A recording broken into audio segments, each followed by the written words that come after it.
মানুষ ভয় পায়, সেই প্রাণীটাই কিন্তু আমার বাড়ির বাসিন্দা। যে না, ওর বাসায় তো যাওয়া যাবে না, ও তো বাসায় রক্ত চোষা রাখছে, গেলে হয়তো আমাদের রক্ত চুষে খেয়ে ফেলবে, এই জন্য ওর বাসায় যেন আমরা না যাই, এই জন্য ও বুদ্ধি করে এগুলা প্রাণী ওর বাসায় রেখেছে।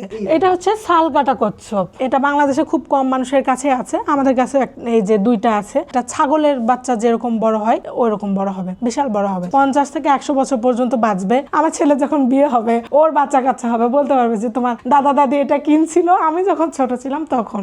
এটা আমার উত্তরসূরিদের কাছে আমি এটা দিব আর কি।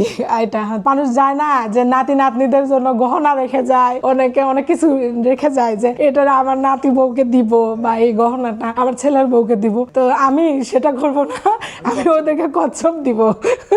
আসলে সচরাচর এদেরকে দেখাও যায় না, হঠাৎ মঠাৎ দেখলেই মানুষ এদেরকে ভয় পেয়ে যায়। তো সেই সব প্রাণী আমি আমার বাসায় রাখছি।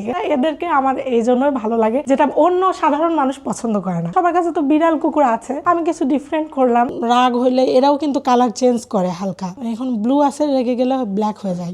এটা ইগুয়ানা, এ আমেরিকার প্রাণী, আর এরা লম্বায় 5 থেকে 6 ফুট হবে, কিন্তু এরা তৃণভোজী। অন্যান্য প্রাণী যেরকম পোকামাকড় খায়, এরা কিন্তু পোকামাকড় খায় না, শুধুই শাকসবজি খায়, ফলমূল এটাই পছন্দ করে। এটা হচ্ছে বিয়ার্ডেড ড্রাগন। এরা অস্ট্রেলিয়ার মরুভূমির প্রাণী, এরা পোকামাকড় খায় না, শাকসবজি সবই খায়। এদেরকে একদম টিকটিকের সাইজে এই এতটুকু ছিল, তখন ওদের দুজনকে নিয়ে আসছিলাম, এই জোড়াটা নিয়ে আসছিলাম। এক একজনের শখ এক এক রকম, অনেকের বিড়াল ভালো লাগে, তারপর অনেকের কুকুর ভালো লাগে। আমার বিশেষ করে আমার হাজবেন্ডের এগুলা বেশি পছন্দ, যার জন্য আমারও ওর সাথে থেকে থেকে আমারও পছন্দের তালিকায় এরা চলে আসছে। তবে আমার পাখি অনেক বেশি পছন্দ, আমার পাখি আগেও ছিল, অনেক বড় বড় পাখি ছিল। এরা তো ছোট থেকে আমার কাছে আছে না, তো এদেরকে খাওয়াইছি, কত খাবার দিছি, এর জন্য আর এদের ভয় লাগে না। আমার রেগে গেলে হালকা বাড়ি দেয়, এটা একদম মারাত্মক কিছু না যে একদম বাড়ি দিলে আহত হয়ে যাবে মানুষ, এরকম না।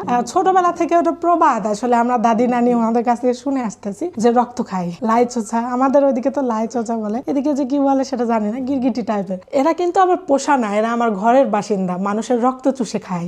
আমার না, আসলে আমরা ছোটবেলায় যে দাদা নানি এনাদের কাছে, ইনারাই আমাদের মধ্যে এই ভয়টা জোগাইছে যে এটা তো লাই চোচা বা এটা গিরগিটি, এরা তো মানুষের রক্ত চুষে খায়, এদের কাছে যাওয়া যাবে না, কামড় দিবে গেলে বা রক্ত চুষে খেয়ে ফেলবে, এই ভয়ে আমরা যদি কোথাও দেখতাম যে ওরকম, অন্য দিক দিয়ে দৌড় দিয়ে পালা যেতাম। আমার এই পোষা প্রাণীর ভিডিও টিডিও দেখে আমার ইউটিউবে আমার বান্ধবীরা, তো দেখে ওরা অনেক সময় বলেই ফেলে রক্ত চুষে খাইলে তো আপনি আমাদেরকেই খুঁজে পাইতেন না আমাদের বাসায় আসলে, এতদিনে তো আমাদের সবার রক্ত চুষে খেয়ে ফেলার কথা ছিল ওদের। যে আমার বিয়ের পরেই, কারণ ওর অনেক, আমার হাজবেন্ডের অনেক এগুলা প্রাণীর প্রতি আগ্রহ, সব প্রাণীর সম্পর্কে ওর নলেজ আছে, আমার এত বেশি ছিল না। ওর সাথে থাকতে থাকতে সাপ যেহেতু ইঁদুর খায়, তো ওই ইঁদুরটা ও ভয় পায় অনেক, এজন্য আসলে এখন কিনতে পারতেছে না। যেদিন ইঁদুরের ভয় চলে যাবে সেদিন হয়তো কিনবে।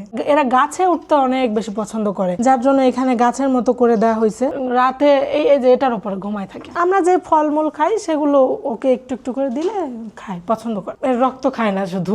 এই যে ড্রয়িং রুমে রাখছি, খাবার খেতে খেতে ওদেরকে দেখা যায়। একটা প্রাণীকে আপনি খেতে দিচ্ছেন, ও খাচ্ছে, এটা দেখতেও ভালো লাগে। আমি যেটা খাই ওরাও সেম সেটাই খায়, কারণ আমাদেরটা আমার রান্না করে খেতে হয়, আর ওদেরকে আমি কাঁচা দিই, ওরা কাঁচাই খেয়ে ফেলে। আমার বাসায় যে আপা কাজ করে, উনিও আমার হেল্পিং হ্যান্ড আপা, উনিও বলে আমার ছেলেকে একদিন নিয়ে আসবো আপা আপনার বাসায়, চিড়িয়াখানায় তো যেতে হবে না, আপনার বাসায় আসলে চিড়িয়াখানায় যা যা প্রাণী আছে তার চাইতে বেশি মনে হয় আপনার এখানেই আছে, কোনো জঙ্গলের চেয়ে কম না আপনার বাসা।